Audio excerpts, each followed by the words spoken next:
शब्दाला धार सत्याची।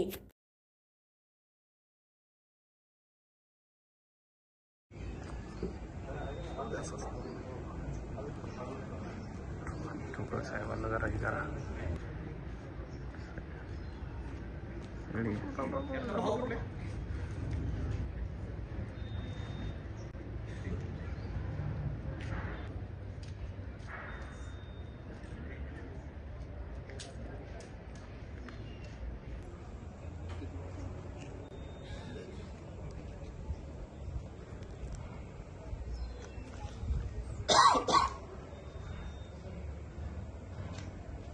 हाँ, 20 जनवरी रोजी माळुंगे पोलीस स्टेशन मध्ये कैलास स्टील कंपनी याचे मॅनेजर अजय विक्रम सिंग यांच्यावर फायरिंग झाली होती।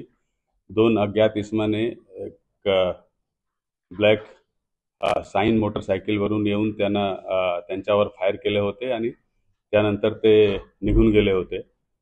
हा एक ब्लाइंड केस होता। त्याच्यामध्ये लोकल पोलीस स्टेशन आणि त्यानंतर समानांतर तपास एनटी गुंडा स्क्वॉड यांनी केला आणि त्याच्यामध्ये त्याच्या टेक्निकल एनालिसिस करून आणि बाकी जे आपल्याला माहिती मिळाली ते सगळे माहिती चा एनालिसिस करून त्याच्यामध्ये असं निष्पन्न केलेलं आहे की जे विक्टिम होते त्याचे चुलत भाऊ संग्राम सिंग यांनी हा कट रचलेला होता। त्यांनी 4 लोकांना 12 लाखाची सुपारी विक्टिम याच्या मर्डर करण्यासाठी दिला होता आणि हे सगळे माहिती मिळाल्यानंतर संग्राम सिंग यांना अटक करण्यात आली आणि त्याचबरोबर जे 4 मारेकरी होते त्याच्यापैकी एक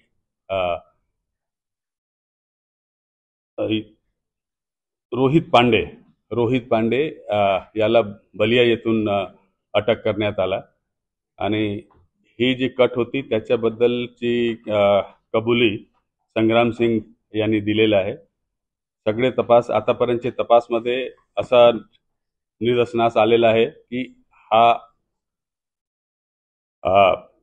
जो कट होता याच्या मागे कौटुंबिक भांडण आणि ईर्ष्या यामुळे करण्यात आलेला होता आणि त्याच्यामध्ये जे 2 अरेस्ट आहे, बाकी 3 जे आरोपी फरार आहेत त्यांच्या शोध पण चालू आहे आणि आपली टीम त्यांच्या मागे आहे। त्याच्यामध्ये आम्हाला खात्री आहे लवकर आम्हाला यश मिळेल आणि त्याचबरोबर बाकी पुढचा तपास चालू आहे। बाकी एव्हिडन्स पुरावे सगळे गोळा केल्यानंतर आम्ही पुढची लीगल कारवाई करणार आहोत। संग्राम सिंग स्टीलचा व्यवसाय करतो कळंबोलीमध्ये। त्याच्यातून काय झालेलं आहे का? कारण तो पण एका अशाच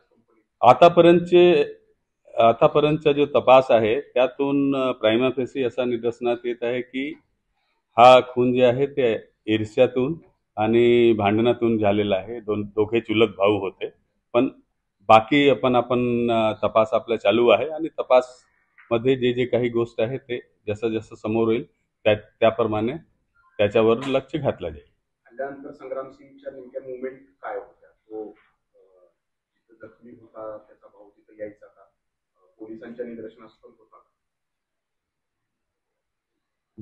ज्यावेळी हा इन्सिडेंट घडला 20 जानेवारी रोजी हा इन्सिडेंट घडला होता, त्यानंतर जे आरोपी आहे संग्राम सिंग आहेत ते त्याच्या चुलत भाऊला बघण्यासाठी इथे आला होता। त्यावेळी पोलिसांनी त्यांच्याशी पूछताछ पण केली होती आणि त्यानंतर पण त्यावेळी फारसे जास्त काही समोर आला नव्हता आणि प्लस तो विक्टिमचा चुलत भाऊ असल्यामुळे त्यावेळी मर्यादित स्तरपर्यंत इन्व्हेस्टिगेशन झाला होता। नंतर आपला फर्दर इन्व्हेस्टिगेशन चालू राहिला आणि त्यातून आपल्याला जे बाकी माहिती मिळाली त्याच्यावर पुढची जी आताची जी कारवाई झालेली आहे त्याच्यावर बेस झालेली आहे।